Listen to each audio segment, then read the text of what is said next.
Pelatih Timnas Malaysia U23, Nafouzi Zain, berbicara mengenai kekuatan Timnas Indonesia jelang bentrokan di laga pamungkas grup. Seperti diketahui, Timnas Indonesia U23 akan menghadapi Malaysia pada matchday terakhir grup A yang berlangsung di Stadion Utama Gelora Bung Karno, Jakarta pada Senin 21 Juli 2025 malam WIB. Jelang laga melawan Timnas Indonesia U23, Nafouzi Zain secara terbuka mengakui keunggulan kualitas pemain skuad Garuda Muda.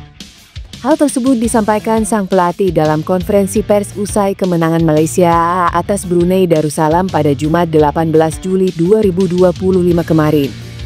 Nafouzi menyatakan bahwa meski Indonesia tidak menjalani laga uji coba sebelum turnamen, kualitas individu para pemainnya tetap unggul jauh dibanding skuad Harimau Muda. Kita tahu Indonesia tidak menjalani uji coba, tapi secara kualitas pemain mereka jelas lebih baik. Jarak kualitas dengan pemain kami cukup signifikan, ujarnya. Menurut pelatih berusia 46 tahun itu, sebagian besar pemain Garuda Muda sudah matang. Rutin bermain di kompetisi domestik seperti Liga 1 dan Liga 2 menjadikan mereka tim yang lebih siap dan berpengalaman. Tak hanya soal kualitas, Nafouzi juga menyoroti faktor non-teknis yang bisa menjadi keunggulan Indonesia. Bermain di depan ribuan pendukung sendiri di Sub diyakini menjadi tambahan kekuatan bagi tim asuhan Gerald van den Burg. Meski begitu, Nafouzi memastikan bahwa Malaysia tetap akan berjuang habis-habisan demi bisa meraih kemenangan dan lolos ke babak semifinal. Perburuan terus dilakukan PSSI dalam mencari pemain keturunan baru untuk dinaturalisasi.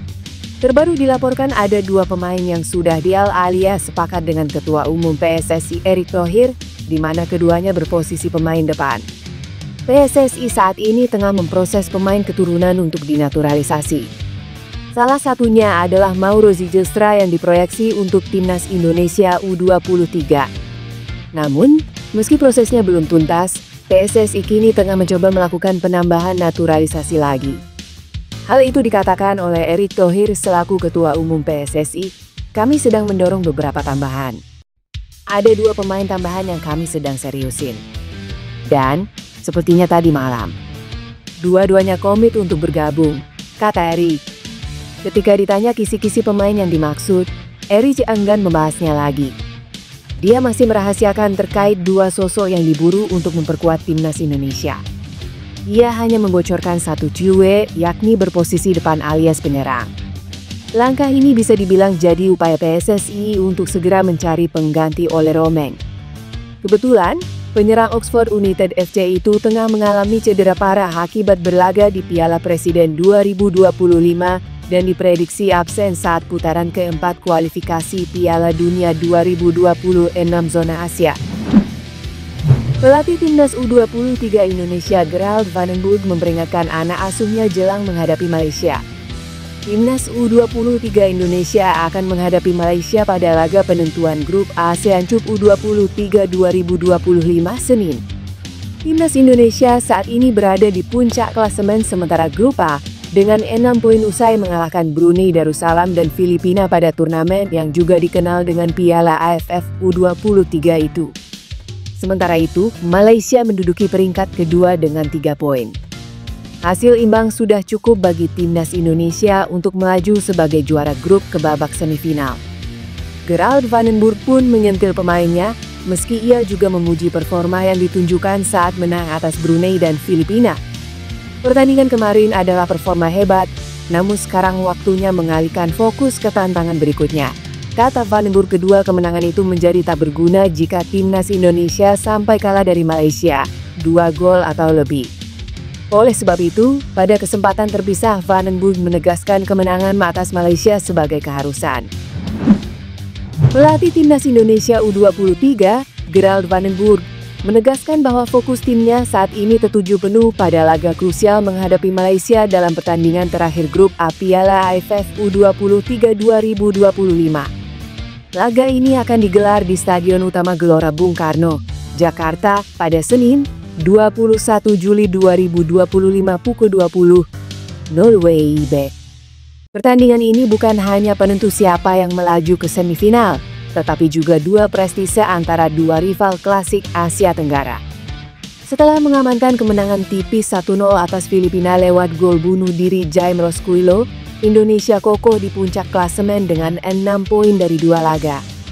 Kemenangan tersebut, menurut Van den Burg, adalah hasil dari kerja keras dan komitmen penuh para pemain di atas lapangan.